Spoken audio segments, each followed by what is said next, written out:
Hi, I'm here to tell you about our work on fast and accurate model scaling. This is work with Ross, Mannat, and myself, Piotr. The motivation for model scaling is that it's easy to find good networks at low complexity, for example, by manual design or architecture search. However, it's much harder to find good models at high complexity because testing many options is expensive. The common solution to this is scaling small optimized models, for example, updating a ResNet 101 by doubling the depth of a ResNet 50. In this work, we revisit model scaling, but from the perspective that not only are we looking for scaled models that are accurate, but we want them to be fast as well.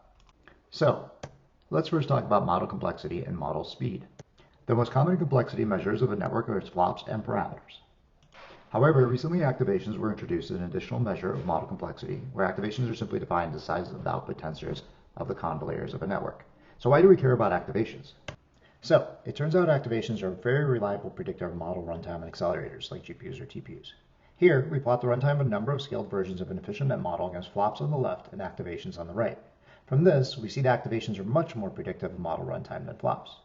And in our work, we show these results for a variety of settings and models. This sets the stage for our work. So, can we scale models while constraining their activations? If yes, this should result in very fast models. Of course, there's an open question of whether such models will be accurate. So, with this context, let's revisit model scaling. To begin, let's review the complexity of a single stage of a CNN. We assume d-identical convolutions operating at input resolution R with channel width W and for simplicity a kernel size of 1. Given this, it's easy to derive the flops, parameters, and activations of a stage.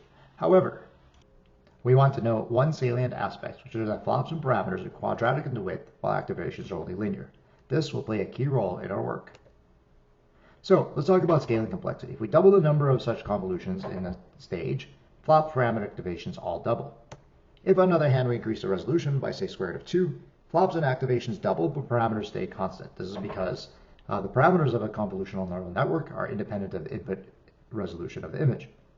Finally, if we increase the width by square root of 2, flops and parameters double, but activations only increase by square root of 2. So this observation will be central to how we think about model scaling.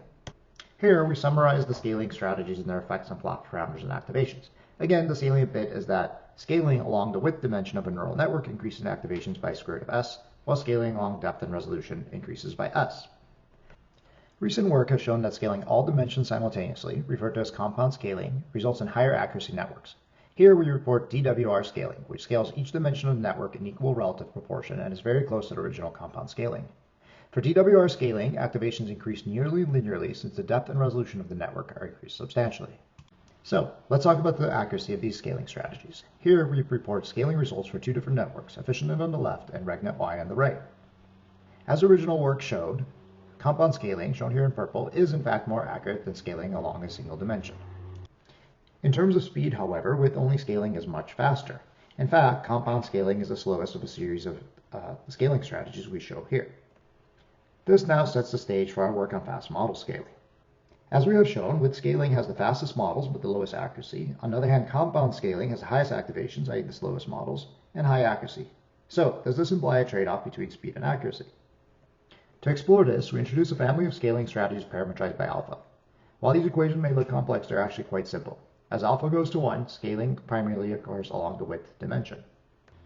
Here is a table of various instantiations of the scaling strategy with various alpha. When alpha equals 1, this becomes width-only scaling. When alpha is 1/3, this is compound scaling. We refer to alpha of 0.8 as fast compound scaling. Note that in this case, activations increase only slightly faster than for width-only scaling. So, let's look at some results for scaling a small EfficientNet.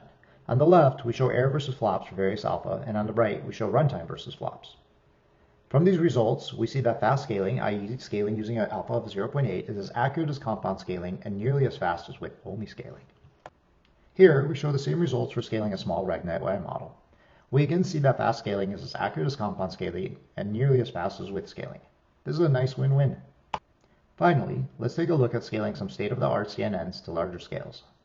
From these results, we see that fast scaling is effective for a number of different CNNs and results in as accurate but faster models than compound scaling. We encourage you to see our paper for a number of additional results. In summary, we observed that activations are central to determining model runtime and accelerators, and therefore designed model scaling strategies that are activations aware. This results in models that are both fast and accurate. More generally, our framework can be used to analyze model scaling in a variety of settings. Our code is available, and we note that our scaling strategy is easy to implement in any deep learning framework. Thank you, and please reach out with any questions you may have.